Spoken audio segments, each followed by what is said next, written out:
আগামীর পার্লামেন্ট হবে ইসলামের পার্লামেন্ট, আগামীর পার্লামেন্ট হবে কোরআনের পার্লামেন্ট।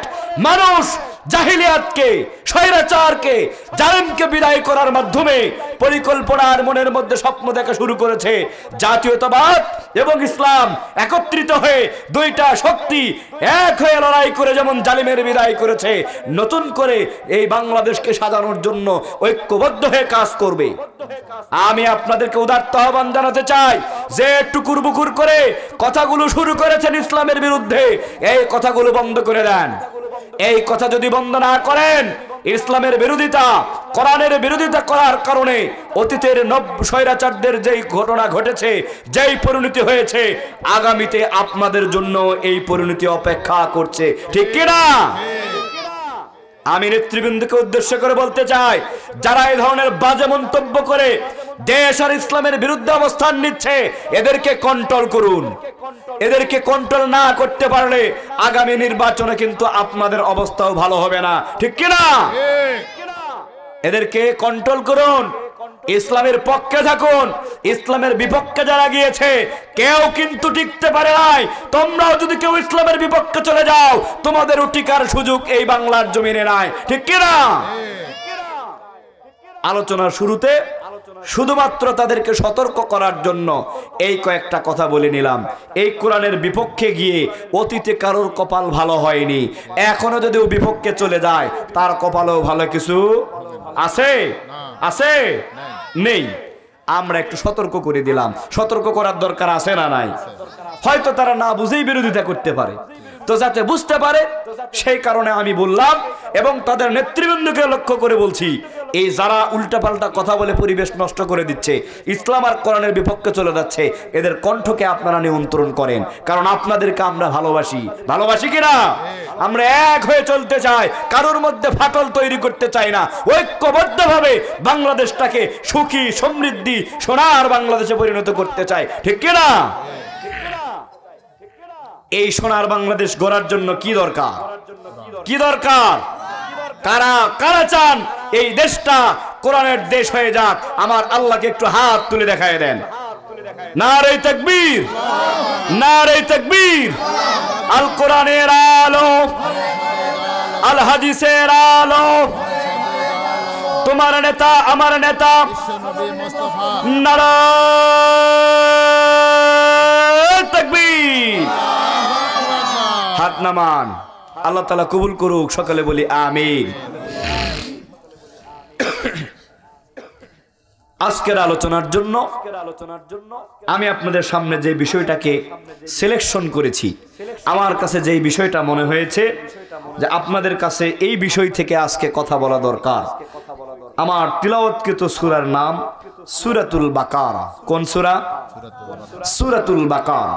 প্রথম 5টা আয়াত তিলাওয়াত করেছি। 5টা আয়াতে আল্লাহ তাআলা 2টা বিষয় বলার চেষ্টা করেছেন। 1 নম্বর বলেছেন এই কোরআনটা নির্ভুল, নির্ভেজাল, কোনো মিথ্যা, কনফিউশন, ডাউট, কোনো সুযোগ এই কোরআনের মধ্যে নাই। মর্যাদাবান এই কোরআন নাজিল করেছেন মুত্তাকি আর আল্লাহ ভীতি, আল্লাহর ভয় যাদের আছে তাদের জন্য। সুবহানাল্লাহ। আর আল্লাহ তাআলা এখানে বলেছেন এই মুত্তাকি, তাকওয়াবান কিংবা খোদাভীতি অর্জন করতে পারবে কারা, তাদের কয়টা গুণ দরকার, সেই 5টা গুণ এখানে বর্ণনা করা হয়েছে সংক্ষেপে। এই 5টা গুণাবলী সম্পর্কে আমি আপনাদের কাছে বর্ণনা করব ইনশাআল্লাহ। তাহলে আমার সাথে বলেন তো সূরার নাম কি? সূরা বাকারা। এই সূরার প্রথম 5টা আয়াত তিলাওয়াত করেছি। কয়টা আয়াত? এই সূরাটা অবতীর্ণ হয়েছে মদিনায়। মক্কায়ও অনেক আয়াত অবতীর্ণ হয়েছে। মাক্কি আর মাদানী হওয়ার ক্ষেত্রে তাফসির কারকদের মধ্যে, ওলামায়ে কেরামদের মধ্যে কিছু মতানৈক্য আছে, তবে শেষ পর্যন্ত এটাই সিদ্ধান্ত যে এটা হচ্ছে মাদানী সূরা। আর কোরআনের সবচাইতে বড় সূরা। ছোট না বড়? সব চাইতে বড় সূরা। এখন আমি আপনাদের কাছে প্রশ্ন করি, এই সূরার নাম কি? সবাই কথা বলতে হবে, আমি একা কথা বলবো এটা হবে না। ওই আগের যুগের সময় নাই। কানের মধ্যে হাত দিবে, চোখটা বন্ধ করবে, চিল্লায় বলতেই থাকবে। কেউ আসে না নাই, মাইকলাও আসে না চলে গেছে, এইটা দেখতো না। এই সুযোগ কি এখন আছে? ওই কিচ্ছা কাহিনী চলবে না। কোরআন থেকে আয়াত পড়ব, ইসলামের ইতিহাস থেকে দৃষ্টান্ত নিব, আপনাদের সামনে কথা বলবো, ঠিক ভুল সুবহানাল্লাহ আলহামদুলিল্লাহ আল্লাহু আকবার যা লাগবে সাথে সাথে কথা বলতে হবে। পারবেন তো? পারবেন ইনশাআল্লাহ। সূরার নাম কয়টা আয়াত পড়েছি? কোথায় অবতীর্ণ হয়েছে? আচ্ছা, এখন কথা হলো এই বাকারা শব্দের অর্থ হচ্ছে গাভী। আরো যদি সহজে ধরতে চান তাহলে গরু। তাহলে বাকারা শব্দের অর্থ কি? গাভী বা গরু। এখন আপনারা কি মনে মনে ভাবতেছেন, হুজুর এতগুলো মানুষ সামনে নিয়ে আপনি গরুর সূরা পাঠ করলেন, এটা কোনো কথা? কি এরকম চিন্তা হতে পারে কিনা?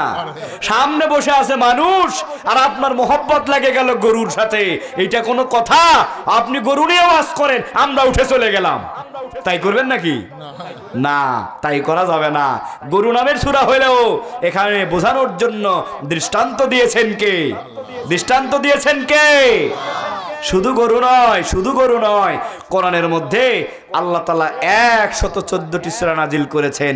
বিভিন্ন প্রাণী, বিভিন্ন নাম, মানুষের নাম, এরপরে কাফেরের নাম, এরপরে মুমিনের নাম, নারী পুরুষ, এই সব নামের সূরা আছে না নাই? আপনারা মনে করবেন সূরাতুল বাকারা, গরু আমাদের আশেপাশে থাকে, চতুষ্পদ জন্তু আমাদের আঙিনার উঠানের মধ্যে দেখা যায়, এই জন্য গরুর সূরা নিছেন। তো গরুর নাম, যারা বন জঙ্গলে থাকে ওই সকল প্রাণীর নামে সূরা আছে না নাই? সব চাইতে বড় প্রাণীর মধ্যে একটা হাতি, হাতির নামে সূরা আল্লাহ দিয়েছে না দেয় নাই?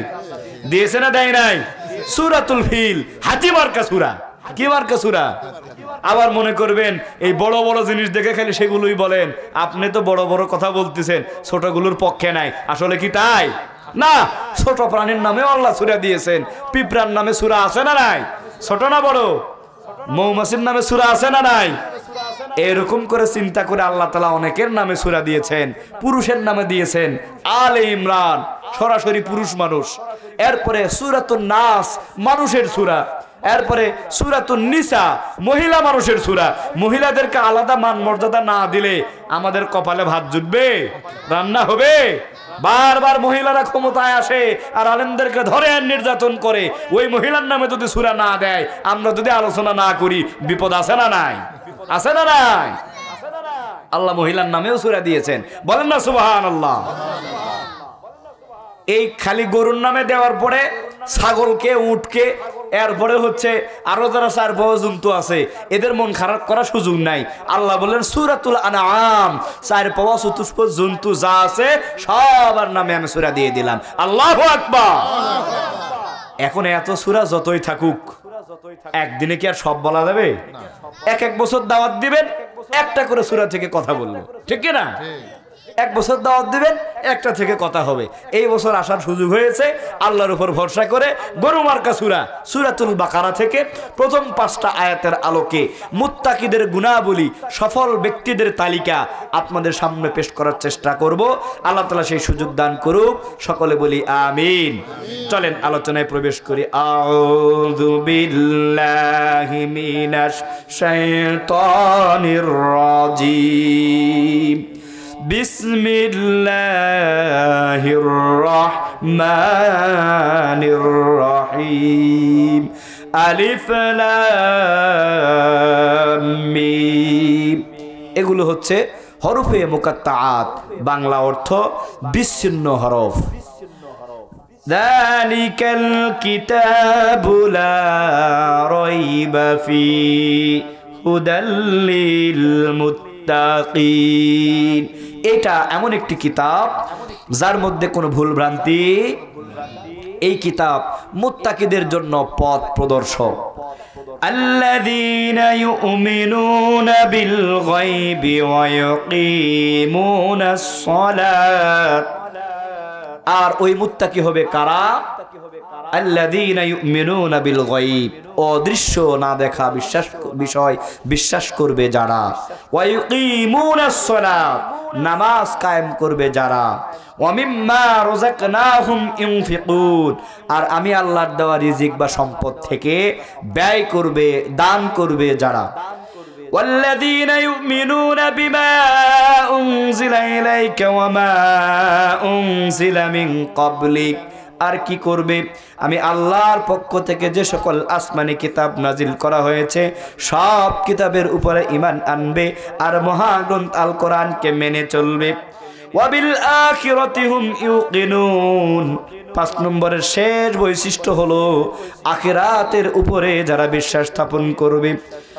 ওয়া উলাইকা আলা হুদাম মির রাব্বিহিম ওয়া উলাইকা হুমুল মুফলিহুন।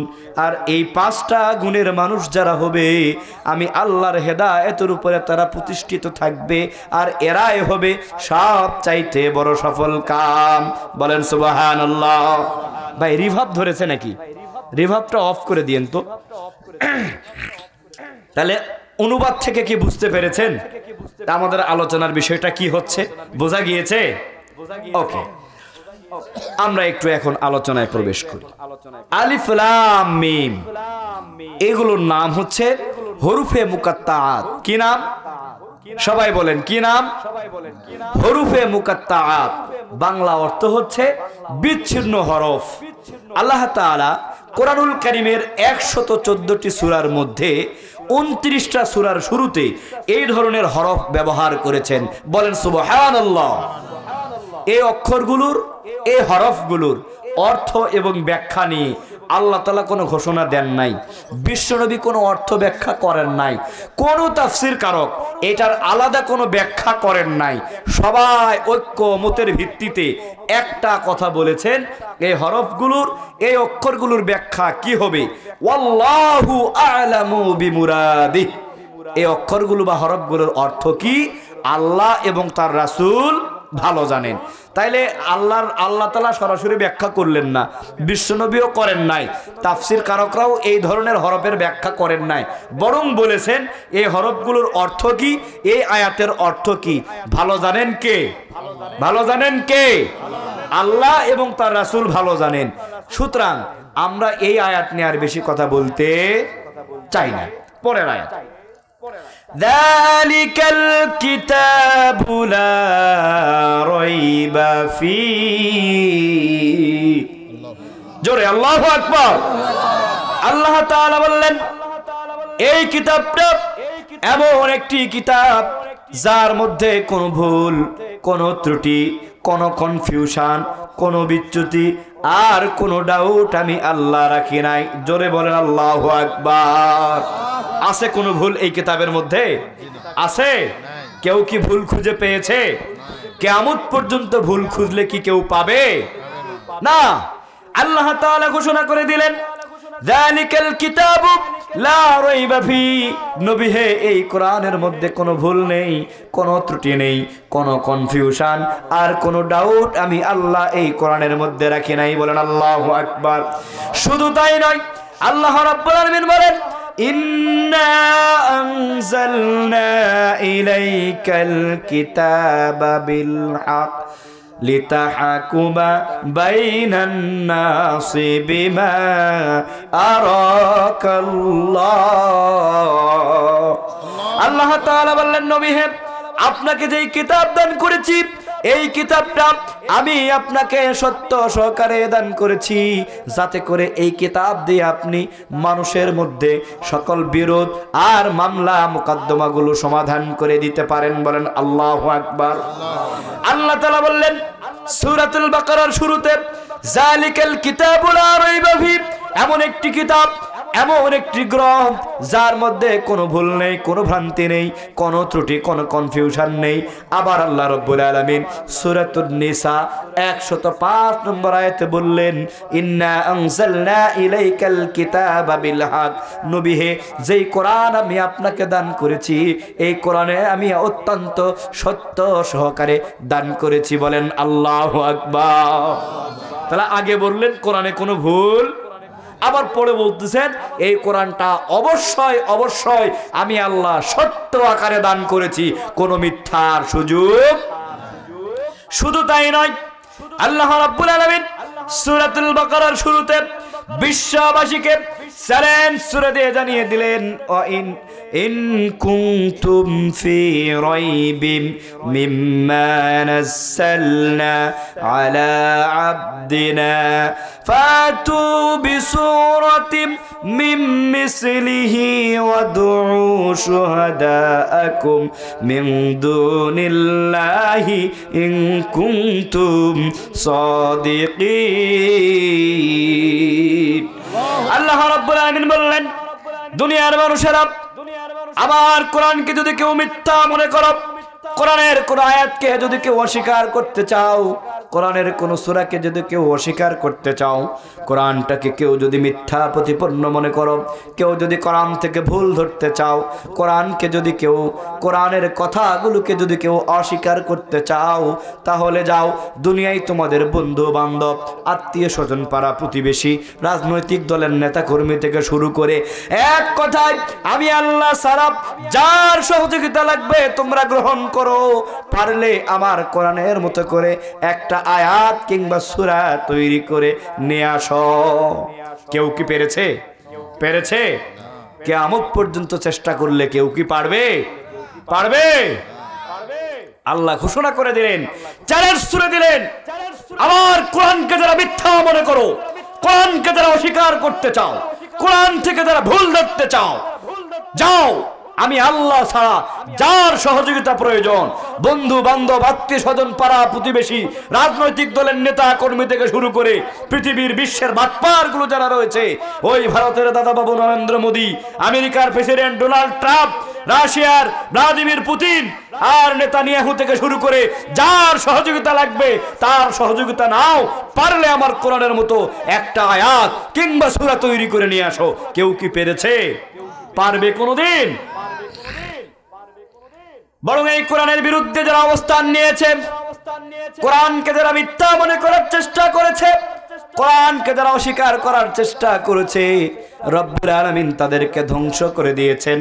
আর যারা কোরআন থেকে হেদায়েত খুঁজেছে, কোরআনটাকে মহব্বত করেছে, কোরআনকে গবেষণা করেছে, কোরআনকে ধারণ করার চেষ্টা করেছে, আল্লাহ রব্বুল আলামিন তাদেরকে হেদায়েতে পরিপূর্ণ করে দিয়েছেন। মুসলমানরা বারবার দাবি করে মিশরের জাদুঘরে ফেরাউনের যে লাশ রয়েছে, এই লাশটাকে কোনো ডাক্তার, কোনো বৈজ্ঞানিক আর কোনো মেডিসিনের কল্যাণে সংরক্ষণ করা হয় নাই, বরং তাদের আল্লাহ ওই তার নিজের কুদরতি শক্তি দিয়ে এই লাশকে সংরক্ষণ করেছেন। বলেন ঠিক কিনা? ডক্টর মুনির আল বুকাইলি চিন্তা করে দেখলেন, বারবার মুসলমানরা দাবি করে তাদের কোরআনের মধ্যে কোনো ভুল নাই, নির্ভুল একটি কোরআন, আর ফেরাউনকে আল্লাহ সংরক্ষণ করেছেন, দুনিয়ার কোনো মানুষের উপকার সেখানে নাই। এই চিন্তা করার মাধ্যমে ডক্টর মুনির আল বুকাইলি চিন্তা করে দেখলেন, আমি নিজে এই কোরআনটা গবেষণা করে দেখতে চাই আসলে এই কোরআনের মধ্যে কোনো ভুল আছে না নাই। আছে ভুল? ডক্টর মুনির আল বুকাইলি কোরআনকে গবেষণা করার জন্য, মুসলমানদের কথার সত্যতা যাচাই করার জন্য যখন এই কোরআনটা হাতে তুলে নিলেন, হাতে তুলে নেওয়ার পরে দেখলেন, ওরে ভাই, কোরআনটা তো আরবি ভাষায় লেখা। কি ভাষায়? আরবি ভাষায় লেখা। কিন্তু মুনির আল বুকাইলির বাড়ি হচ্ছে ফ্রান্সের মধ্যে। তিনি তো তখন আরবি পড়তে জানতেন না। কিছু সময় অপেক্ষা করলেন, রাষ্ট্রীয় চাকুরি করতেন, দেশের সবচাইতে বড় ডাক্তারদের একজন ছিলেন, বিজ্ঞানীদের মধ্যে একজন ছিলেন। অপেক্ষা করলেন কিছুদিন, এরপরে রাষ্ট্রের কাছে চিঠি দিয়ে রাষ্ট্রীয়ভাবে ছুটি নিলেন। ছুটি নেওয়ার পরে সৌদি আরবে চলে গেলেন। সৌদি আরবে প্রায় 3 বছর সময় ধরে অপেক্ষা করে, অবস্থান করে আরবি ভাষাকে আয়ত্ত করলেন, রপ্ত করে নিলেন। এরপরে কোরআনটা হাতে তুলে নিয়ে দীর্ঘদিন পর্যন্ত গবেষণা চালালেন। বলেন সুবহানাল্লাহ।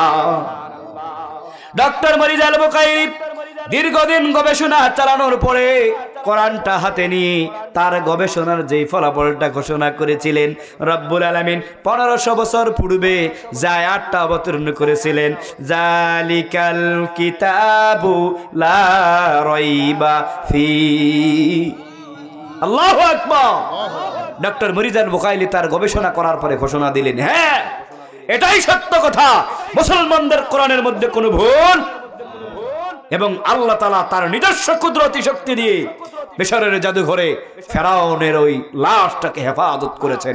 এই কোরআন গবেষণা করে এই তথ্যগুলো যখন আবিষ্কার করলেন ডাক্তার মুরিজার বুখাইরি, তার নিজের ধর্মের মুখে লাথি মারে কোরআনকে ভালোবেসে, ইসলামকে ভালোবেসে, কোরআনকে সত্য হিসেবে ঘোষণা দিয়ে ইসলামকে গ্রহণ করে নিলেন। বলেন আল্লাহু আকবার। তাহলে কোরআনের পক্ষে থাকলে কপালে হেদায়েত আসে না নাই? আসে না নাই? এই কোরআনের বিরোধিতা যারা করেছে, যুগ যুগ ধরে ইসলামের বিরুদ্ধে যারা অবস্থান নিয়েছে, আল্লাহ তাআলা তাদেরকে ধ্বংস করে দিয়েছেন, ঠিক কিনা? আর যারা কোরআনকে ভালোবেসেছে, কোরআনের প্রতি যাদের মহব্বত ছিল, কোরআনকে যারা আঁকড়ে ধরেছে, কোরআনকে যারা গবেষণা করেছে, কোরআন থেকে জ্ঞান অর্জন করার মাধ্যমে জাতির কল্যাণে যারা কাজ করেছে, আল্লাহ তাআলা তাদের কপালে হেদায়েত দান করেছেন। বলেন সুবহানাল্লাহ। আল্লাহ রাব্বুল আলামিন এই জন্যই ঘোষণা করলেন, যালিকাল কিতাবু লা রাইবা ফীহ, এমন একটি কিতাব আমি দান করে দিলাম যেই কিতাবের মধ্যে, যেই কোরআনের মধ্যে, যেই পুস্তকের মধ্যে কোনো ভুল, কোনো ত্রুটি, কোনো কনফিউশন আর কোনো ডাউট করার কোনো সুযোগ আমি রাখি নাই। বলেন আল্লাহু আকবার। এই কথা বলার পরে আল্লাহ রাব্বুল আলামিন বললেন, হুদাল লিল মুত্তাকিন, এই কোরআনটা আমি এজন্যই নাজিল করেছি যাতে করে এই কোরআন মুত্তাকি যারা হবে ওই মুত্তাকিদেরকে পথ প্রদর্শন করবে। বলেন সুবহানাল্লাহ। কোরআন কাদেরকে পথ দেখাবে? মুত্তাকি, তাকওয়াবান ব্যক্তি যারা, যাদের অন্তরে আল্লাহর জন্য ভয় আছে। কার জন্য? আল্লাহর জন্য যাদের অন্তরে ভয় আছে, মুত্তাকি যারা হবে, তাকওয়াবান যারা হবে, খোদা ভীতি যারা অর্জন করবে, আল্লাহ রাব্বুল আলামিন বললেন হুদাল লিল মুত্তাকিন, আমি আল্লাহ ওই সকল মুত্তাকিদেরকে এই কোরআন থেকে পথ দেখাবো। বলেন আল্লাহু আকবার। তাহলে যে কেউ চাইলেই কি কোরআন থেকে হেদায়েত পাবে? পাবে। কোরআন থেকে হেদায়েত পাওয়ার পূর্ব শর্ত হচ্ছে এই লোকটার অন্তরের মধ্যে কার ভয় থাকতে হবে? আল্লাহর ভয়টা অন্তর আগে থাকতে হবে। তাহলে কোরআন থেকে হেদায়েত দিবেন কে? সূরাতুল ফাতিহার মধ্যে বারবার আমরা তিলাওয়াত করি, ইহদিনাস সিরাতাল মুস্তাকিম, ইহদিনাস সিরাতাল মুস্তাকিম, ইহদিনাস সিরাতাল মুস্তাকিম। আল্লাহ আমাদেরকে সহজ সরল সঠিক পথের দিশা দাও। বলি কি বলি না? বলি কি বলি না? সূরাতুল ফাতিহার মধ্যে বারবার আমরা বলি ইহদিনাস সিরাতাল মুস্তাকিম, আল্লাহ তাআলা আমাদেরকে সহজ সরল সঠিক পথের দিশা দাও। আর আল্লাহ রাব্বুল আলামিন বললেন হুদাল লিল মুত্তাকিন। আল্লাহু আকবার। বান্দারে, তুমি যেই পথ খোঁজো, তুমি যেই রাস্তা খোঁজো, তুমি যেই সঠিক পথ খোঁজো, হুদাল লিল মুত্তাকিন, এটাই হচ্ছে সেই পথ। এই কোরআন হচ্ছে সেই কোরআন, যেই কোরআনটা তোমাকে সেই পথ দেখাই দিবে। আল্লাহু আকবার। এখন আমরা সঠিক পথও চাই, কিন্তু কোরআনের কাছে আসতেও চাই না। আসলে কি হেদায়েত পাওয়া যাবে? তাহলে হেদায়েত পাওয়ার জন্য কি দরকার? কি দরকার? কোরআনের দরকার আছে না নাই? আল্লাহ তাআলা এজন্যই বললেন হুদাল লিল মুত্তাকিন, এই সেই কিতাব যেই কিতাবের মধ্যে আমি আল্লাহ কি করেছি? মুত্তাকিদেরকে হেদায়েত দেওয়ার ব্যবস্থা করেছি। যাদের অন্তরে আল্লাহর ভয় থাকবে, যারা খোদাভীতি অর্জন করবে, তাকওয়ার গুণাবলী যাদের মধ্যে থাকবে, আমি আল্লাহ ওই লোকদেরকে এই কোরআন থেকে পথ নির্দেশিকা জারি করে দিব। বলেন সুবহানাল্লাহ। হেদায়েত চান এই কোরআন থেকে? কারা কারা এই কোরআন থেকে হেদায়েত চান? আমার আল্লাহকে একটু হাত উঁচু করে দেখায় দেন। নারে তাকবীর, নারে তাকবীর, নারে তাকবীর। আল্লাহ কবুল করুক। বলেন আমিন। আল্লাহ রাব্বুল আলামিন বললেন হুদাল লিল মুত্তাকিন, এই কোরআন সেই কোরআন যেই কোরআন থেকে আমি মুত্তাকিদেরকে পথ দেখাবো। এখন প্রশ্ন জাগে, এই মুত্তাকি হবে কারা? প্রশ্ন আছে না নাই? আছে না নাই? না, আপনারা কথা বলতেছেন না। আপনারা কথা না বললে কিন্তু মোটে চলে যাবো। আগেই বললাম না, আমিও বলবো, আপনারাও বলবেন। আমি কি খুব দূরে থেকে আসছি? আমি তো আপনাদের কাছাকাছি এলাকার সন্তান। দুপচাচিয়া কি এখান থেকে খুব দূরে? না। আর তাছাড়া ছাত্র জীবনে যখন সংগঠনের কাজ করেছি, এই এলাকাগুলোতে চষে বেরিয়েছি। এই যে আমার বড় ভাই জানে, হ্যাঁ, আমি তো আপনাদের এলাকার পরিচিত সন্তান। এখানকার অনেকগুলো প্রোগ্রামে আমরা আলোচনা করেছি। এই পাশেই বশিকুরা দক্ষিণ পাড়া গত 10 তারিখে আলোচনা করে গিয়েছি প্রধান মেহমান হিসাবে। অসংখ্য মাহফিলে আসি, তাহলে এলাকার মানুষ, পরিচিত মানুষ, আমার সাথেও যদি হুঁকারি না ভরান তাহলে কি হবে বারে? তাই তো কথা বলতে হবে। আল্লাহ রাব্বুল আলামিন বললেন হুদাল লিল মুত্তাকিন, এই সেই কোরআন যেই কোরআন মুত্তাকিদেরকে পথ দেখাবে। আমরা বললাম আল্লাহ মুত্তাকি হওয়ার জন্য কি কি গুণাবলী দরকার আমাদেরকে জানাও। আল্লাহ রাব্বুল আলামিন বললেন বান্দারে এটা জানার জন্য কোনো পেরেশানি করা লাগবে না, যা লাগবে আমি আল্লাহ সব কিছু জানিয়ে দিয়েছি এই কোরআনে। বলেন ঠিক কিনা? আল্লাহ রাব্বুল আলামিন বললেন মুত্তাকি যারা হবে, সফলতা যারা লাভ করবে, হেদায়েত যারা কোরআন থেকে নিতে চাইবে, সঠিক পথে যারা জীবনটাকে পরিচালিত করতে চাইবে, আল্লাহ তাআলা বললেন ওদেরকে 5টা গুণাবলী অর্জন করতে হবে। জোরে বলেন কয়টা? আরো জোরে বলেন কয়টা? আল্লাহ তাআলা বললেন বান্দারে মুত্তাকি যদি হতে চাও, হেদায়েত যদি পেতে চাও, কোরআন থেকে যদি সঠিক রাস্তা খুঁজে পেতে চাও, আর দুনিয়া এবং আখিরাতে যদি সফলতা লাভ করতে চাও, তোমাদের জন্য 5টা গুণের দরকার। আমরা বললাম আল্লাহ আমাদেরকে গুণগুলো জানিয়ে দাও। আল্লাহ রাব্বুল আলামিন বললেন 1 নম্বর গুণ হচ্ছে আল্লাযীনা ইউমিনুনা বিল গায়ব। 1 নম্বর গুণের নাম হচ্ছে বান্দা মুত্তাকি যদি হতে চাও, হেদায়েত যদি পেতে চাও, কোরআন থেকে যদি সঠিক রাস্তায় জীবন চালাতে চাও, সফলতা যদি লাভ করতে চাও, তোমার জন্য 1 নম্বরের গুণাবলী হলো না দেখা অদৃশ্য বিষয়গুলির প্রতি ঈমান।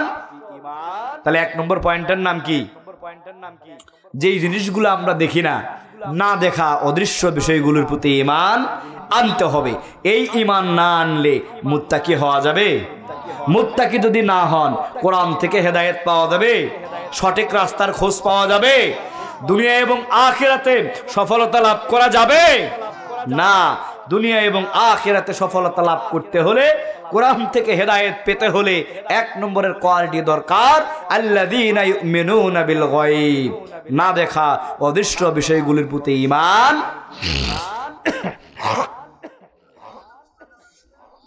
আল্লাহ রাব্বুল আলামিন বললেন বান্দা মুত্তাকি যদি হতে চাও, না দেখা অদৃশ্য বিষয়গুলোর প্রতি সবার আগে ঈমান আনো। এখন আমি আপনাদেরকে জিজ্ঞাসা করতে চাই, আল্লাহ রাব্বুল আলামিনকে দেখেছেন কে? একটু হাত তোলেন। কেউ দেখেন নাই? দেখা যায় কিন্তু বিশ্বাস করতে হবে কিনা? মুহাম্মদ সাল্লাল্লাহু আলাইহি সাল্লামকে দেখেছেন কে? হাত তোলেন। হাত উঠবে? দেখেছেন? কিন্তু যদি বিশ্বাস না করেন ঈমান থাকবে? ফেরেশতাদেরকে কি কেউ দেখতে পান? মৃত্যু আমাদের হবে, মৃত্যুর পরে আখিরাতের জিন্দেগিতে প্রবেশ করব। ওই প্রবেশ করার আগ পর্যন্ত আখিরাতটা কেমন হতে পারে এইটা কি দেখা যায়? আল্লাহ তাআলা এজন্যই বললেন মুত্তাকি যদি কেউ হতে চাও, কোরআন থেকে যদি কেউ হেদায়েত পেতে চাও, সফলতা যদি কেউ লাভ করতে চাও, তাহলে তোমার 1 নম্বরের কাজ হলো আল্লাযীনা ইউমিনুনা বিল গায়ব, না দেখা অদৃশ্য বিষয়গুলোর প্রতি ঈমান আনতে হবে। ঈমানে মুফাসসালের মধ্যে খুবই সংক্ষিপ্তভাবে 7টা বিষয় অত্যন্ত চমৎকারভাবে তুলে ধরা হয়েছে, যেই বিষয়গুলোর প্রতি ঈমান না আনলে কোরআন থেকে হেদায়েত পাওয়ার কোনো সুযোগ আছে? আমানতু বিল্লাহি ওয়া মালাইকাতিহি ওয়া কুতুবিহি ওয়া রুসুলিহি ওয়াল ইয়াউমিল আখির ওয়াল কদরি খায়রিহি ওয়া শাররিহি মিনাল্লাহি তাআলা ওয়াল বাসি বাদাল মাউত। বলেন আল্লাহু আকবার। ঈমান আনলাম আল্লাহর উপরে, ঈমান আনলাম ফেরেশতার উপরে, ঈমান আনলাম কিতাবের উপরে, ঈমান আনলাম রাসূলের উপরে, ঈমান আনলাম আখিরাতের উপরে, ঈমান আনলাম আমাদের কপালের ভালো মন্দের উপরে, ঈমান আনলাম মৃত্যুর পর পুনরায় পুনরুজ্জীবিত হওয়ার উপরে। বলেন আল্লাহু আকবার। কয়টা বিষয়? কয়টা? ঈমানে মুফাসসালের এই সংক্ষিপ্ত 7টা বিষয় কেউ যদি বিশ্বাস না করে, কারোর অন্তরে যদি বিশ্বাসটা স্থাপন না করে, আল্লাহ রাব্বুল আলামিনের ভাষা অনুযায়ী আল্লাযীনা ইউমিনুনা বিল গায়ব, না দেখা অদৃশ্য বিষয়গুলির প্রতি যখন কেউ বিশ্বাস না করবে, মুত্তাকি হতে পারবে না। মুত্তাকি না হলে আল্লাহ তাআলা কোরআন থেকে হেদায়েত দেবে না, আর সফলতাও লাভ করতে পারবে না। বলেন ঠিক কিনা? কিন্তু মুশকিল হলো সমাজে কিছু লোক আছে না নাই, যা আমরা দেখি না তা আমরা মানি না, বিশ্বাস করি না, এরকম নাস্তিক বেঈমান আর কাফের আছে না নাই? আমি ওদেরকে জিজ্ঞাসা করতে চাই, আপনার শরীরে যখন কোথাও ব্যথা হয়, মাথা ব্যথা হয় না, এরপরে হাত ব্যথা, পা ব্যথা, বিভিন্ন ব্যথা আছে না নাই? এই যে নাস্তিকগুলো বলে আমরা যা দেখি না তা আমরা বিশ্বাস করি না, ওদেরকে বলতে চাই তোমার যখন মাথা ব্যথা করে আমাকে একটু দেখাও, তোমার এই ব্যথাটা কোন কালারের, কেমন লাগে দেখতে, সাদা না কালো, হলুদ না নীল, কেউ কি দেখাতে পারবে? অক্সিজেন গ্রহণ করি, কার্বন ডাই অক্সাইড ছেড়ে দেই, খালি চোখে কি এই জিনিসগুলো দেখা যায়? দেখা যায়? আমি একটা খারাপ উদাহরণ দিই, শুনতে একটু খারাপ লাগে, আপনারা কি মাইন্ড করবেন? আমার বাবার নাম মনে করেন ময়েজউদ্দিন, আরেকজনের বাবার নাম আব্দুল গফার, আব্দুল করিম, আব্দুর রহিম, এইরকম করে প্রত্যেকের বাবার নাম আছে না নাই? এখন আপনার বাবা যে আব্দুল করিম, আব্দুর রহিম, আব্দুল জব্বার, এই লোকটাই যে আপনার বাবা, এইটার প্রমাণ কি আপনার কাছে আছে? আছে? আপনি কি প্রমাণ করে দিতে পারবেন যে এটা আপনার বাবা? আপনি কি দেখেছেন এই লোক আপনার বাবা? জন্মের আগে কি এই তথ্য আপনার কাছে ছিল? আপনার জন্ম হয়েছে, আপনার মা পরিচয় করে দিয়েছে, বাবা এইটাই কিন্তু তোমার আব্বা, ঠিক কি না? মা যাকে পরিচয় করে দেয় আমাদেরকে সেটাই বিশ্বাস করতে হয় যে এটাই আমার আব্বা। ওই ছোটবেলায় দেখি ডাকাডাকি শুরু করে দেই, তাকেই আব্বা হিসাবে মানি, কিন্তু আমার নিজের কাছে কোনো প্রমাণ কি আছে যে এই লোকটা আমার বাপ? তো আপনি নাকি বিশ্বাস করবেন না, যা দেখেন না তা আপনি মানেন না, এই লোক আছে না নাই? ওই নাস্তিকদেরকে জিজ্ঞেস করতে চাই, ওইটা যে তোমার বাবা এটা তুমি নিজে প্রমাণ করে দেখাও। ইমাম আবু হানিফার সময়ের একটি ঘটনা। কার সময়? সবাই বলেন কার সময়? ইমাম আবু হানিফা দাবি করলেন যা আমরা দেখি না তা অবশ্যই বিশ্বাস করতে হবে, না দেখা অদৃশ্য বিষয় বিশ্বাস না করলে ইমানদার হওয়ার সুযোগ, মুসলমান হওয়ার সুযোগ, সফলতার সুযোগ। আর নাস্তিক বেঈমান কাফেরদের দাবি না, যা আমরা দেখি না তা আমরা মানি না। দুইটা গ্রুপে ভাগ হয়ে গেল। এরকম একটা সময়ে তারা আলোচনা করে বসলো যে আদমদীঘির ওই সবচাইতে বড় যে মাঠ, বগুড়ার সবচেয়ে বড় যে মাঠ, ওই মাঠের মধ্যে আমরা দুই পাশে বসবো, দুইটা গ্রুপ। এক পক্ষে বসবে যারা বিশ্বাস করে না দেখা বিষয়ের প্রতি ঈমান আনতে হবে, আল্লাহ আছে, ফেরেশতা আছে, আল্লাহ নবী ছিলেন, এই বিষয়গুলো যারা বিশ্বাস করবে ইমাম আবু হানিফার নেতৃত্বে এক পাশে তারা বসবে। আর যারা মনে করে দুনিয়াটা অনেক বড়, খাও দাও ফুর্তি করো, যা দেখি না তা আমরা মানি না, এই গ্রুপের নাস্তিক বেঈমান মুশরিক কাফের যারা ছিল ওরা এক পাশে বসবে। দুই পাশে বসে তর্ক হবে, যুক্তি হবে, আলাপ আলোচনা আর বহাস সভা সিম্পোজিয়াম অনুষ্ঠিত হবে। ওরা প্রমাণ করবে না দেখলেও মানতে হবে, আর এরা প্রমাণ করবে যা দেখি না তা।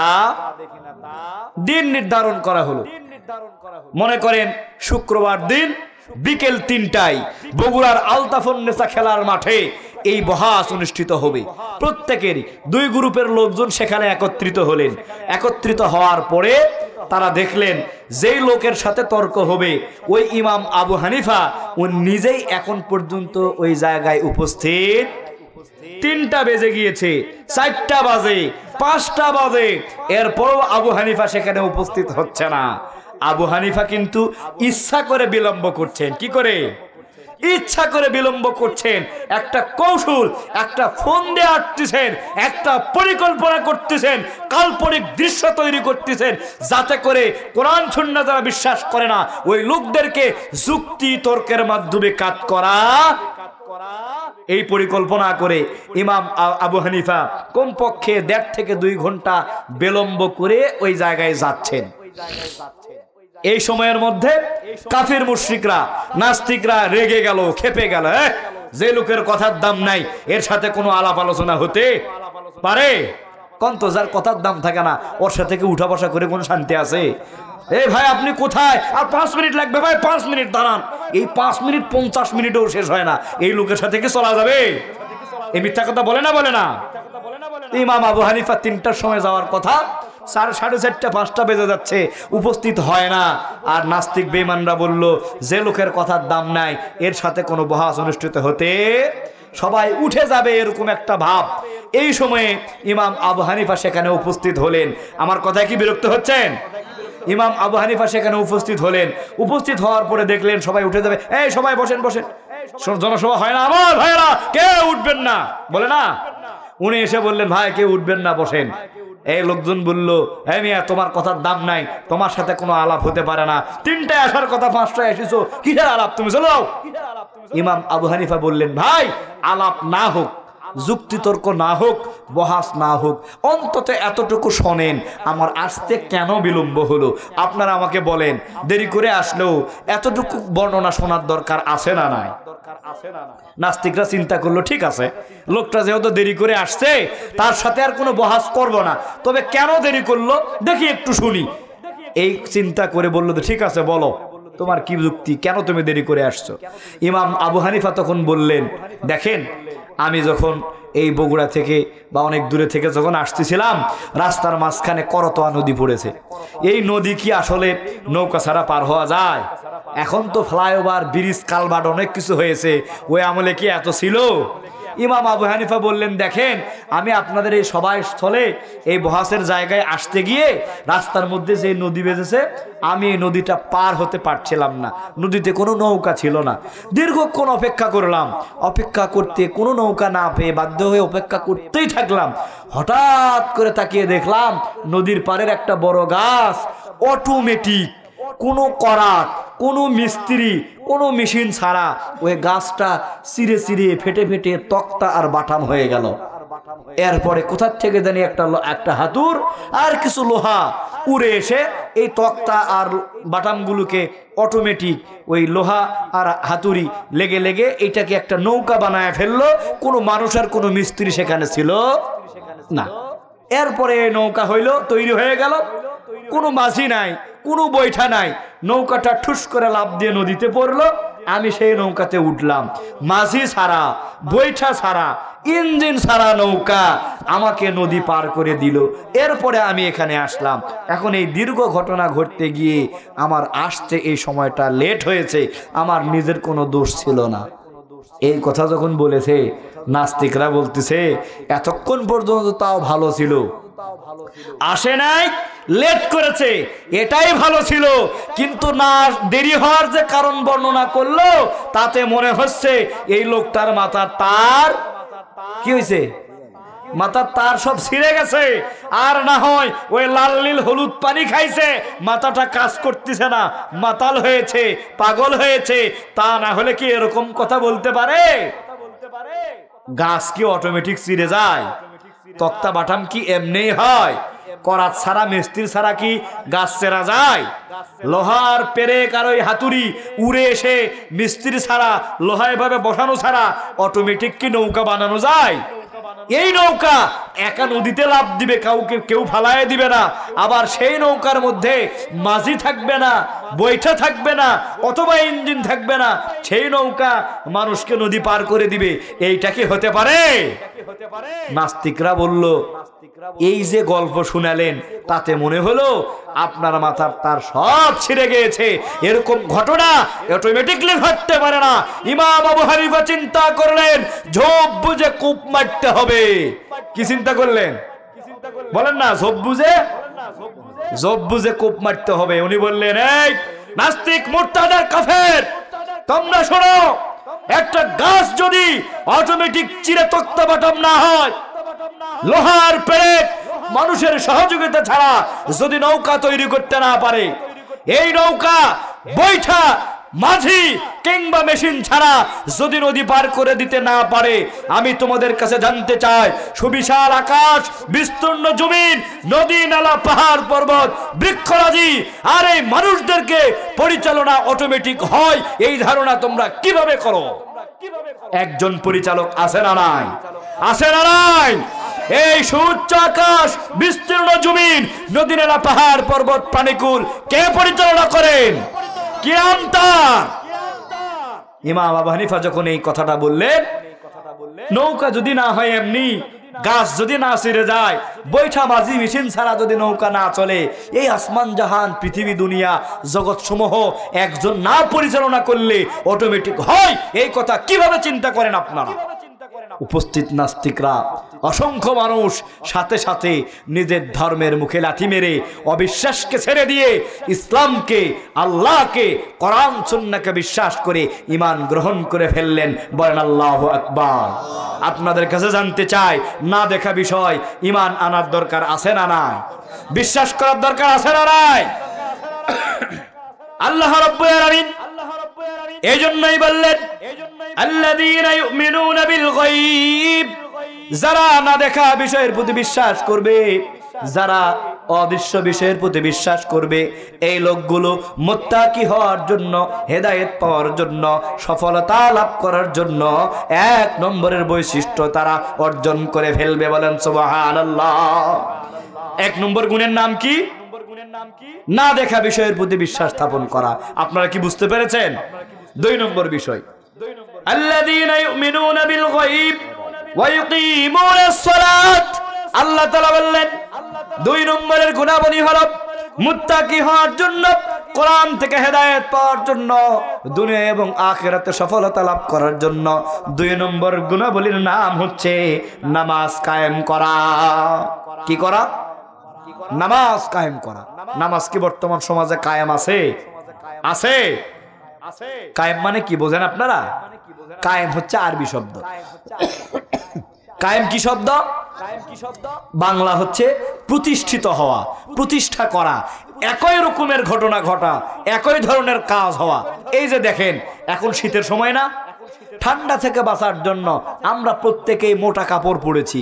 এই যে আমি একটা কোট পরেছি, ব্লেজার পরেছি, সভাপতি সাহেব একটা চাদর পরেছে।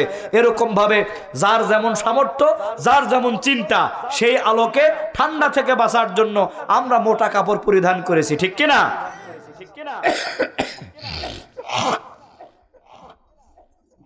আল্লাহ তাআলা বললেন নামাজকে কায়েম করতে হবে। কায়েম মানে হচ্ছে প্রতিষ্ঠা করা, অর্থাৎ একই রকমের হওয়া। এখন আমরা নামাজ কেউ আদায় করি, কেউ আদায় করি না। ছেলে আদায় করলে পিতা পড়ে না, পিতা আদায় করলে সন্তান করে না, স্বামী করলে স্ত্রী করে না, স্ত্রী করলে স্বামী করে না। ঠিক কিনা? আল্লাহ বললেন না, এইভাবে নামাজ আদায় করলে কাম। ঠান্ডা লাগলে যেমন সবাই মোটা কাপড় পরো, মাথাটা ঠিক থাকলে, পাগল যদি না হয়, সবাই যেরকম উলঙ্গ না থেকে কাপড় পরিধান করে, এরকম ভাবে একই ভাবে প্রত্যেককে নামাজে দাঁড়িয়ে যেতে হবে। ঘোষণা কার? সবাই ঐক্যবদ্ধ হয়ে যখন নামাজ আদায় করবে, এই বিষয়টাকে বলা হবে কায়েম হওয়া, প্রতিষ্ঠা হওয়া। আর আল্লাহ বললেন, কোরআন থেকে যদি হেদায়েত চাও, সঠিক পথের যদি দিশা চাও, সফলতা যদি অর্জন করতে চাও, আর মুত্তাকি যদি হতে চাও, 2 নম্বরের গুণাবলী হলো নামাজ কায়েম করতে হবে। ঘোষণা কার? ওয়া ইউকিমুনাস সালাতা। আল্লাহ বললেন নামাজ কায়েম করতে হবে।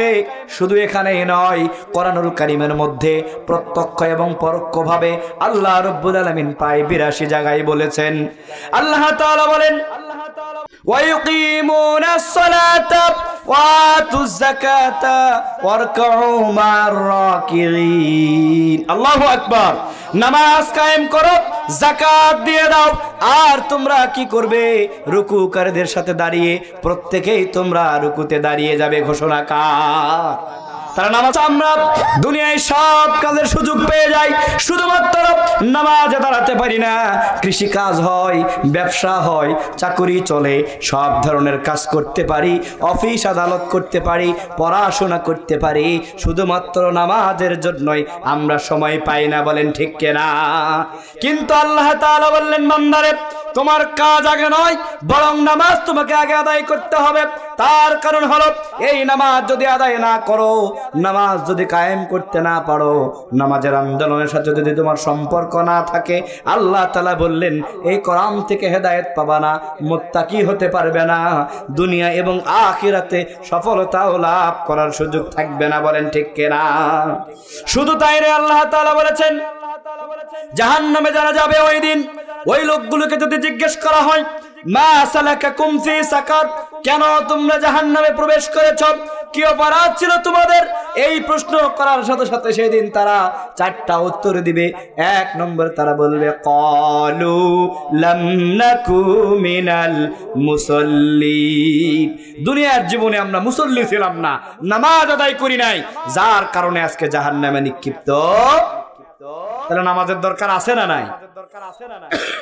শুধু তাই নয়, আল্লাহ তাআলা বললেন মানুষ যদি পাপ কাজ করে, যদি অন্যায় করে, যদি অপরাধ করে, কুকর্ম যদি করে, অশ্লীলতার সাথে যদি সম্পর্ক তৈরি হয়ে যায়, আল্লাহ রাব্বুল আলামিন বললেন বান্দারে নামাজে দাঁড়িয়ে যাও, ওই নামাজ তোমাকে সব পাপ কাজ থেকে বাঁচিয়ে দিবে। ঘোষণা কার?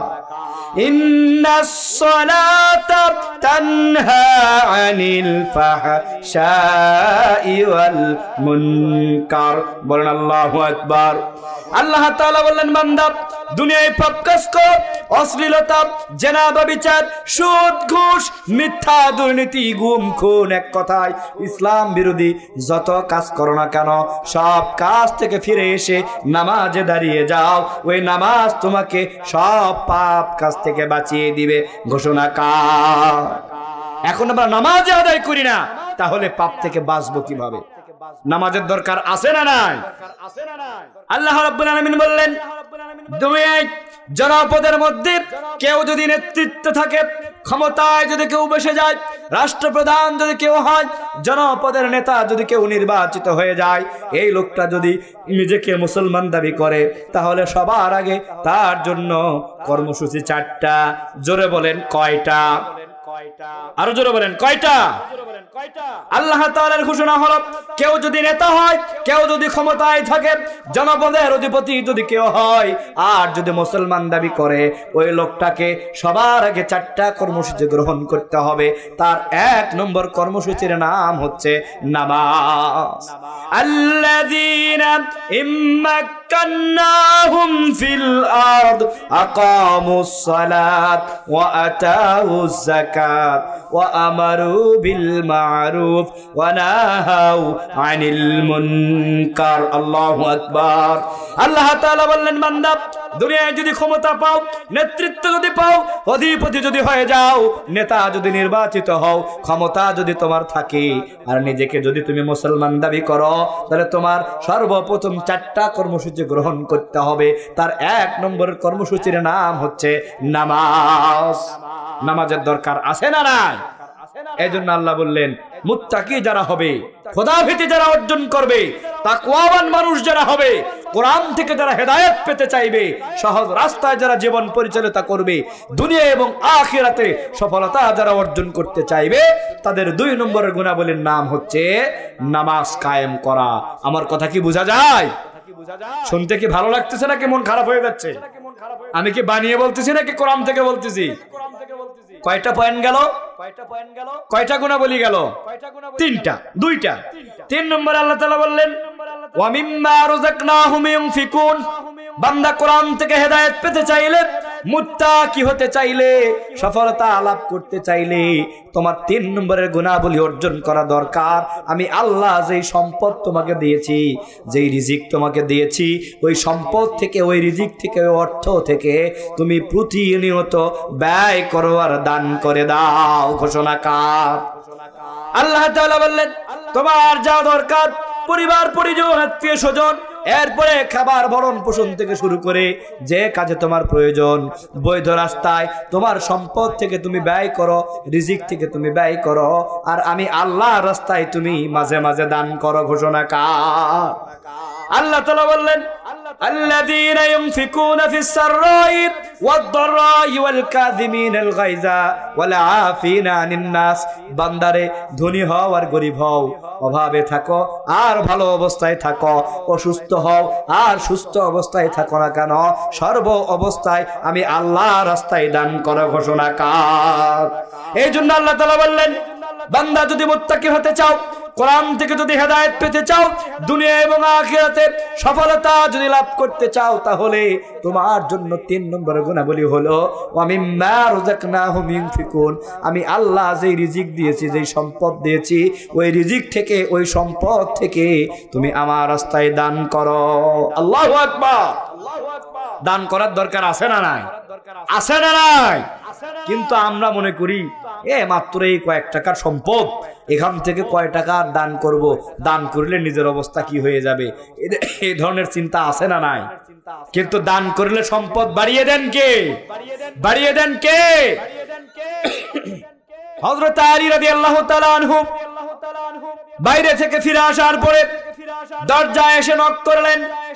ফাতেমা রাদিয়াল্লাহু তাআলা আনহা দরজাটা খুলে দিবেন, কিন্তু ফাতেমার শরীরের অবস্থাটা এমন খারাপ হয়ে গেল, এমন ভাবে অসুস্থ হয়েছেন, বিছানা থেকে উঠে আলীকে দরজাটা খুলে দিবেন এই শক্তিটাও ফাতেমা ঠিকঠাক পাচ্ছে না। অসুস্থ অবস্থায় কাতরানোর মতো হয়ে বিছানার মধ্যে পড়ে আছেন। হযরত আলী দরজায় এসে যখন নক করলেন, কষ্টে জরাজীর্ণ শরীর নিয়ে দুর্বল অবস্থায় অসুস্থ অবস্থায় কোনো মতে দরজাটা খুলে দিয়েছেন। হযরত আলী ভিতরে প্রবেশ করেছেন। প্রবেশ করার পরে দেখলেন ফাতেমার অবস্থাটা খারাপ। ফাতেমা রাদিয়াল্লাহু তাআলা আনহা অসুস্থ হয়ে বিছানার সাথে কাতরাচ্ছেন, এরকম একটি পরিস্থিতি। হযরত আলী তাকে একটু আদর করে যত্ন করে সেবা করার চেষ্টা করলেন। এরপরে চিন্তা করলেন এই অসুস্থ ব্যক্তিকে চিকিৎসা করার জন্য, সুস্থ করার জন্য ভালো ভালো ফলমূল খাবার এবং ঔষধের দরকার আছে না নাই? আছে না নাই? হযরত আলী এই চিন্তা করে ফাতেমা রাদিয়াল্লাহু তাআলা আনহাকে ঘরের মধ্যে রেখে দিয়ে বাইরে বাজারের মধ্যে চলে গেলেন। তার কাছে থাকা একটি চাদর বিক্রি করে অল্প কিছু ঔষধ আর কিছু ফলমূল কিনে নিয়ে বাড়ির পথে যখন চলে আসতেছেন, পথিমধ্যে একজন পথিক, একজন মুসাফির, একজন লোক আলীর সামনে দাঁড়িয়ে গিয়ে বলল, আলী ভাই, আমি কয়েকদিন ধরে ক্ষুধার্ত অবস্থায় আছি, শরীরটা খারাপ, তোমার কাছে যেই খাবার আছে এখান থেকে একটু আমাকে খাবার দিয়ে দাও, আমি খাই। আল্লাহু আকবার। হযরত আলীর কাছে পথিক জিজ্ঞাসা করলো, আমাকে কিছু খাবার দিয়ে দাও। হযরত আলী তখন পড়ে গেলেন বেকায়দায়। চিন্তা করে দেখলো ঘরে আমার স্ত্রী অসুস্থ দুর্বল, তার জন্য মাত্র একটা বেদানা কিনেছি, একটা ডালিম কিনেছি, আবার এই অসহায় পথিক সেও বলতেছে আমিও দুর্বল অসুস্থ, আমিও খাবার খেতে চাই। এখন আল্লাহর নবীর সাহাবী, তাহলে দান করার দরকার আছে না নাই? চিন্তা করে দেখলেন যেহেতু একটা ডালিম একটা বেদানা বড় সরয়, অন্তত অর্ধেক অংশ এই লোকটাকে দান করে দেই, বাকি অর্ধেক ফাতেমার জন্য নিয়ে যায়। পরিকল্পনা ভালো না খারাপ? অর্ধেক অংশ কেটে ওই পথিককে দিয়ে দিলেন। পথিক অর্ধেক অংশ খাওয়ার পরে বলতেছে, ভাই আপনি অর্ধেক দিয়েছেন, খুবই উপকার হলো, তবে বাকি অর্ধেক দিলে আরো ভালো হয়। বিপদ নাকি? বিপদ না? একটা বেদানা কিনেছেন, অর্থের অভাব, সেটা নিয়ে স্ত্রীকে খাওয়াবেন যিনি অসুস্থ দুর্বল। এরপরে পথিক ধরে বললো যে খাবার দেন, অর্ধেক দিছে, খাওয়ার পরে বলে যে হয় নাই, আরো একটু দিলে ভালো হয়, বাকি অর্ধেকও দেন। হযরত আলী তখন নিজের চিন্তা করলেন না, স্ত্রীর চিন্তা করলেন না, নিজের কাছে থাকা বাকি অর্ধেক বেদানা আর ডালিমটাও পথিককে দিয়ে দিলেন। বলেন আল্লাহু আকবার। পথিককে দান করে দিলেন আর নিজে আস্তে আস্তে লজ্জায় শরমে মাথাটা নিচু করে বাড়ির দিকে যাচ্ছে। তার কারণ বাড়িতে স্ত্রী অসুস্থ আছে, তার জন্য যেই খাবারটা কিনেছিল সেটাও আর নিয়ে যেতে পারলেন না। এই চিন্তা করে হযরত আলী আস্তে করে মাথাটা নিচু করে মনটা খারাপ করে জীর্ণ শীর্ণ হয়ে ধীরে ধীরে বাড়ির দিকে যাচ্ছে, যে ফাতেমার কাছে গিয়ে কেমন মুখটা দেখাবো। এই চিন্তা করে যখন হযরত আলী বাড়ির দরজায় গিয়ে আঘাত করেছে দরজা খোলার জন্য, যেই ফাতেমা অসহায় আর দুর্বল অবস্থায় ছিল, আগের বারে ঠিকঠাক দরজা খুলে দিতে পারলো না, রাস্তার মধ্যে আলী দান করার কারণে এই দরজায় গিয়ে যখন আঘাত করেছেন, সুস্থ অবস্থায় ফাতেমা এসে আলীর দরজাটা খুলে দিয়ে সালাম করলেন। বলেন আল্লাহু আকবার। তাহলে দান করার দরকার আছে না নাই? দানের ফজিলত আছে না নাই? কিছুক্ষণ পরে হযরত আলী জিজ্ঞেস করলেন, ফাতেমা, আমি তো তোমার জন্য ঔষধ আর ফলমূল নিয়ে আসতে চেয়েছিলাম, কিন্তু প্রতিমধ্যে নিয়ে আসার পরে ফলটা আমি পথিককে দান করে দিয়েছি। আমি জানতে চাই আমি জানতে চাই ওষুধ আর ফলমূল না খেয়ে এত দ্রুত তুমি কিভাবে সুস্থ হয়ে গেলা? হযরতে ফাতেমা জবাব দিচ্ছে, আমি জানি না, কিন্তু তুমি যখন বাহিরে চলে গিয়েছ, তুমি ফেরার পূর্বেই কোথা থেকে যেন আমার শরীরের মধ্যে এক ধরনের এনার্জি আর শক্তি উৎপন্ন হলো, অসুস্থতা দূরে সরে চলে গেল, শরীরটা ঝেড়ে উঠে আমি আমার স্বাভাবিক জীবন পেয়ে গেলাম। বলেন আলহামদুলিল্লাহ। এই কথোপকথন যখন চলছে, আল্লাহর নবীর একজন সাহাবী হযরতে সালমান ফারসি এই সময় এসে দরজায় আঘাত করে বলছে, আলী ভাই দরজাটা খুলে দাও। আলী যখন দরজা খুলে দেয়, দেখে হযরতে সালমান ফারসি। আলী বলে, ভাই কি খবর?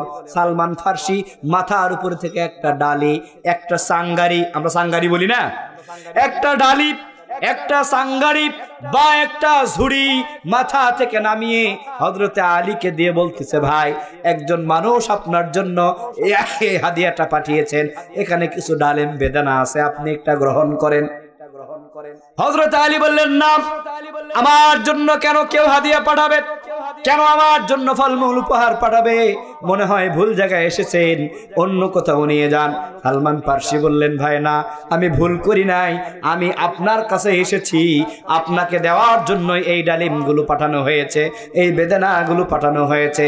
হযরতে আলী সালমান ফারসির ঠেলা ঠেলি আর জোরাজুরি করার কারণে ঝুড়িটা নামিয়ে নিজের ডালির দিকে তাকায় দেখলেন এই ডালির মধ্যে, ঝুড়ির মধ্যে 9টা বেদানা। জোরে বলেন কয়টা? কয়টা?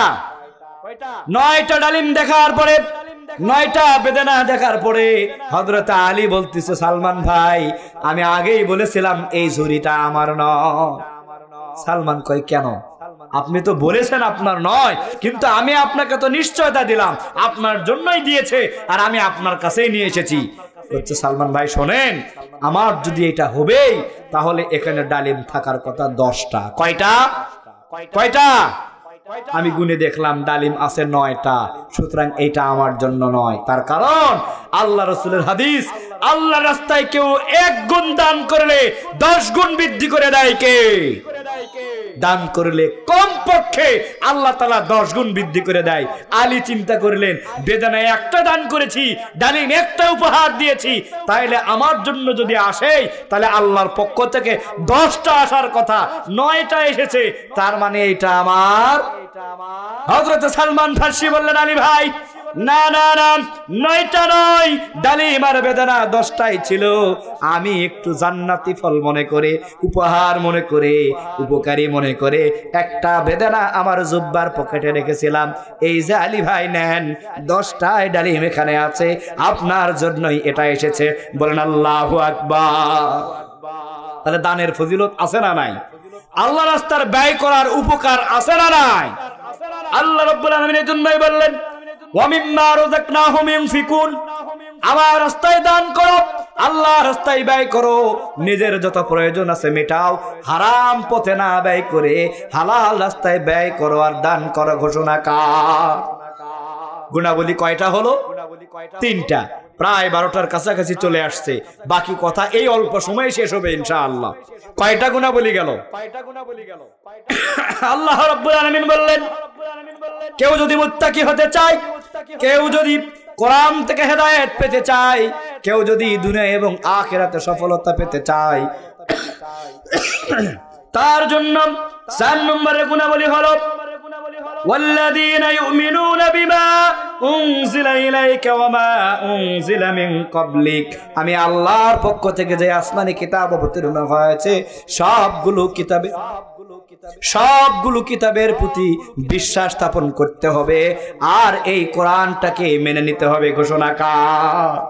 তাহলে 1 নম্বরের গুণাবলী হলো না দেখা বিষয়ে বিশ্বাস করা, 2 নম্বরে নামাজ কায়েম করা, 3 নম্বরে আল্লাহর দেওয়া সম্পদ থেকে ব্যয় করা, দান সাদাকা করা, আর 4 নম্বরে হলো আল্লাহ তাআলা যত আসমানি কিতাব অবতীর্ণ করেছেন সবগুলোকে বিশ্বাস করা, আর কোরআনটাকে ব্যক্তি, পরিবার, সমাজ আর জীবনের সকল ক্ষেত্রে মেনে নিয়ে জীবনটা চালানো। ঘোষণা কার? 4 নম্বর পয়েন্ট গেল এরপরে আল্লাহ রাব্বুল আলামিন বললেন ওয়াবিল আখিরাতি হুম ইউকিনুন। 5 নম্বরের গুণাবলী হলো মুত্তাকি যারা হবে, সফলতা যারা লাভ করবে, দুনিয়া এবং আখিরাতে যারা কল্যাণ লাভ করতে চায়, কোরআন থেকে যারা হেদায়েত পেতে চায়, আল্লাহ রাব্বুল আলামিন বললেন ওই লোকগুলোর 5 নম্বরের গুণাবলী হবে ওয়াবিল আখিরাতি হুম ইউকিনুন।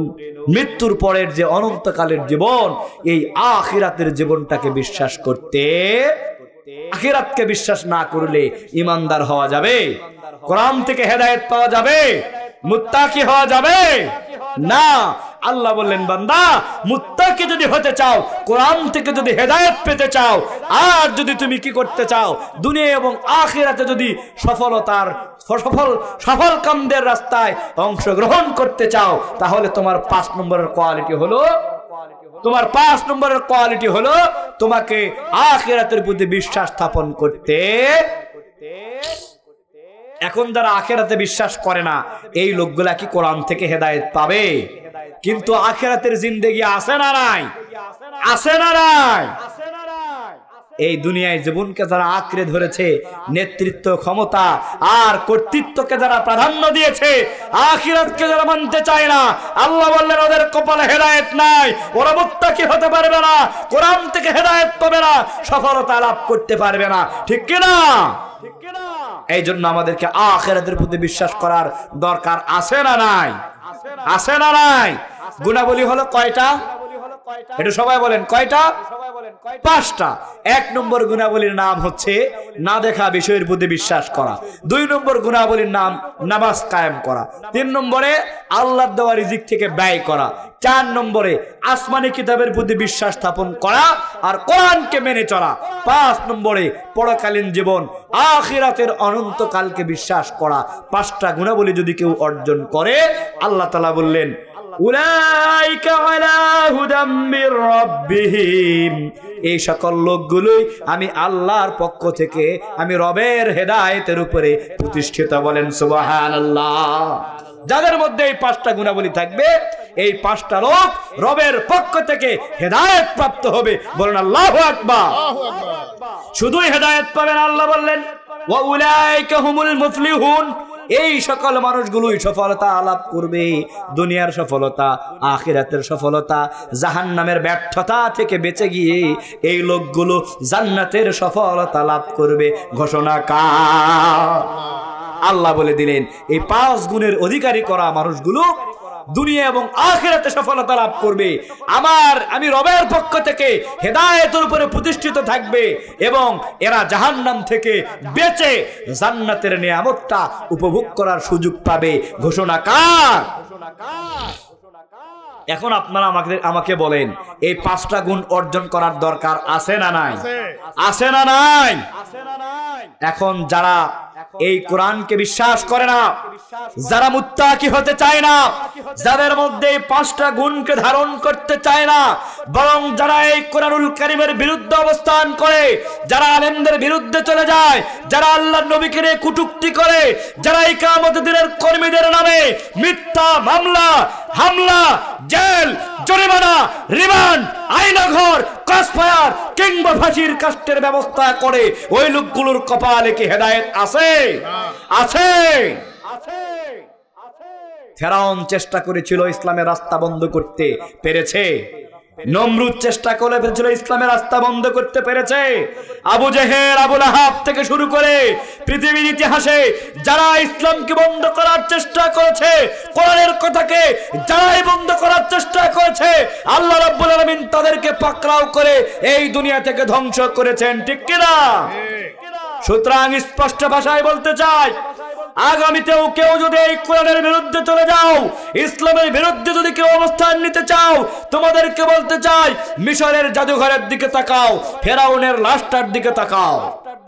তোমাদেরকে বলতে চাই নমরুদের ইতিহাসের দিকে তাকাও, যেই নমরুদকে আল্লাহ তাআলা জুতা পিটা করে এই জমিন থেকে বিতাড়িত করেছেন। তোমাদেরকে বলতে চাই তোমরা ওই আবু জেহেলের দিকে তাকাও, যে আবু জেহেলকে আল্লাহ তাআলা ছোট্ট 2জন তরুণ কিশোর মদের আঘাতে এই জমিন থেকে বিতাড়িত করে তার বাড়িটাকে ইন্টারন্যাশনাল টয়লেট বানিয়ে দিয়েছে। আমি তোমাদেরকে উদ্দেশ্য করে বলতে চাই, তোমরা ওই আবু লাহাবের দিকে তাকাও, যে আবু লাহাব আল্লাহ নবীকে হত্যা করার জন্য পাথর নিক্ষেপ করার চেষ্টা করেছে। আল্লাহ তাআলা সাথে সাথে সূরা নাজিল করে বলেছেন, তাব্বাত ইয়াদা আবি লাহাবি ওয়া তাব, আবু লাহাব এবং তার হাত ধ্বংস হয়ে যাক। আল্লাহর এই ঘোষণার সাথে সাথে বদর যুদ্ধের কিছুদিন পরে পক ছুটে মাংসগুলো পচে পচে হাড্ডি থেকে পড়ে গিয়ে শিয়াল আর কুকুরে খেয়ে আবু লাহাবকে আল্লাহ তাআলা এই জমিন থেকে ধ্বংস করেছেন। ঠিক কি না? আমি তোমাদেরকে বলতে চাই, যারা নব্য ফাসিস্ট হয়ে ইসলাম আর কোরআনের বিরুদ্ধে অবস্থান নিচ্ছ, তোমাদেরকে বলতে চাই, তোমরা ওই টাকলা মুরাদের দিকে তাকাও, যেই টাকলা মুরাদ বলেছিল আলেমদের ঘাড়কে মটকে দিব। আমি তোমাদেরকে বলতে চাই, একটু খুঁজে দেখো তো দেখি ওই টাকলা মুরাদকে কি আর পাওয়া যায়? আছে? আমি বলতে চাই, ওই দরবেশ বাবার দিকে একটু তাকাও, দেড় হাত দাঁড়িয়ে নিয়ে ইসলামের নামে ধর্মের নামে রাজনীতি করে মানুষদেরকে বিপদে ফেলে দেশের অর্থনীতিকে যেই দরবেশ লুটপাট করে খেয়েছে, ওই দরবেশের দিকে তাকাও, তার পরিণতিটা এখন কি? ক্ষমতা পাল্টিয়ে গিয়েছে, দাড়িটা কেটে সপ্পান সপ্পা করে ডুবন্ত নৌকায় চড়ে পালানোর রাস্তা ধরেছে। ঠিক কিনা? পালাতে পেরেছে? আল্লাহ পাকরাও করেছেন কিনা? আমি তোমাদেরকে বলতে চাই, যারা ইসলামের বিরুদ্ধে যাচ্ছ, কোরআনের বিরুদ্ধে যারা যাচ্ছ, জামাত ইসলামের রাজনীতি যারা বন্ধ করার চেষ্টা করছো, জামাতের বিচার করতে যারা চাও, তাদেরকে বলতে চাই, বিচারপতি কালামানিকের দিকে তাকাও। জামাত ইসলামের বিচার করতে গিয়ে নিজের বিচি পর্যন্ত হারিয়েছে। ঠিক কিনা? কলার পাতায় শুইতে বাধ্য হয়েছে। সুতরাং যারা এখন আবার জামাতের বিচার করার ধান্দা করছো, আগামীতে তোমাদের বিচিও তোমরা খুঁজে পাবা না। ঠিক কিনা? সাবধান হয়ে যাও। তোমাদের সাথে আমাদের কোনো বিরোধ নেই। এই কোরআনের বিরুদ্ধে যারা আছে, ওদের সাথে আমাদের কোনো ব্যক্তিগত দ্বন্দ্ব আছে? কোনো শত্রুতা আছে? না, আমাদের শত্রুতা দ্বন্দ্বের জায়গায় একটাই, আমরা কোরআনের পক্ষে থাকতে চাই আর ওরা কোরআনের বিরুদ্ধে আছে। সুতরাং উদাত্ত আহ্বান জানাতে চাই, এই কোরআনের বিরুদ্ধে গিয়ে অতীতেও কারোর কপাল ভালো হয় নাই। এখনো যারা যাবে কোরআনের বিরুদ্ধে, তাদের কপাল ভালো হবে না। ভবিষ্যতেও যারা কোরআনের বিরুদ্ধে যাবে, তাদের কপালও ভালো হবে না। ঠিক কিনা? এদেশের তৌহিদি জনতা ঐক্যবদ্ধ হয়ে নারায়ে তাকবীর আর আল্লাহু আকবারের স্লোগান দিয়ে কোরআন বিরোধী, ইসলাম বিরোধী, নাস্তিক, মুরতাদ আর কাফেরদেরকে এই জমিন থেকে বিতাড়িত করবে। ঠিক কিনা? আমার ভাইয়েরা, এতক্ষণ পর্যন্ত আমি আপনাদের সামনে যেই কথাগুলো উপস্থাপন করার চেষ্টা করেছি, কোনো কিচ্ছা কাহিনী, কোনো বানানো কথা, কোনো গল্প গুজব, কোনো মানুষের তৈরি কথা আমি কি বলেছি? সরাসরি কোরআন থেকে তিলাওয়াত করেছি, আয়াত টেনেছি, রেফারেন্স টেনেছি, ইতিহাস থেকে দর্শন দিয়ে, যুক্তি দিয়ে আপনাদেরকে বোঝানোর চেষ্টা করেছি। আপনারা কি আমার কথায় কষ্ট পেয়েছেন? কষ্ট পেয়েছেন? কথাগুলো কি বুঝতে পেরেছেন? আপনারা কি এই 5টা গুণাবলী অর্জন করার চেষ্টা করবেন? কারা কারা এই 5টা গুণাবলী অর্জন করার চেষ্টা করবেন? তো হাত তোলেন তো দেখি। নারায়ে তাকবীর, নারায়ে তাকবীর, নারায়ে তাকবীর। আলহামদুলিল্লাহ, আল্লাহ কবুল করুক। সকলে বলি আমিন।